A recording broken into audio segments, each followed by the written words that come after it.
Ya, kita beralih ke informasi yang lain, pemirsa. Pelaksanaan Operasi Putih Agung 2019 telah berakhir.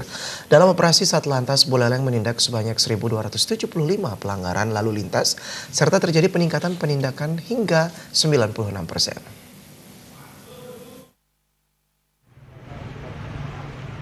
Tingginya angka pelanggaran lalu lintas tahun 2019 ini mendapat perhatian serius dari pihak kepolisian.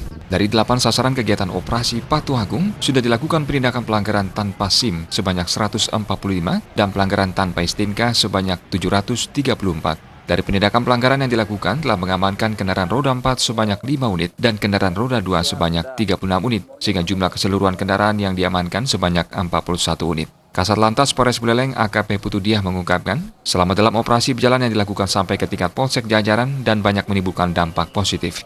Dilihat dari meningkatnya pencarian SIM di unit lantas serta disiplinnya pengendara dalam menggunakan helm, baik pengendara sepeda motor yang menggunakan pakaian adat dan ataupun jilbab. Pelaksanaan penertiban ini akan tetap dilakukan, tidak hanya saat operasi Ops Agung 2019, melainkan pada momen-momen tertentu. Cukup tinggi dibandingkan dengan tahun sebelumnya. Tahun ini 920 penindakan yang sudah kita laksanakan selama 10 hari operasi Patuh.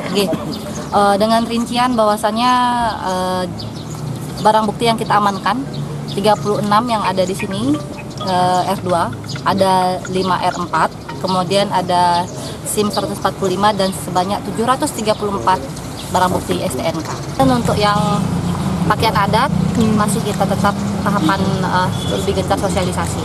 Kalau kendaraan dinasnya berapa? Kendaraan dinas ada 2. Tadi seperti yang sudah dilihat, R2-nya ada 2 ya. Itu kenapa?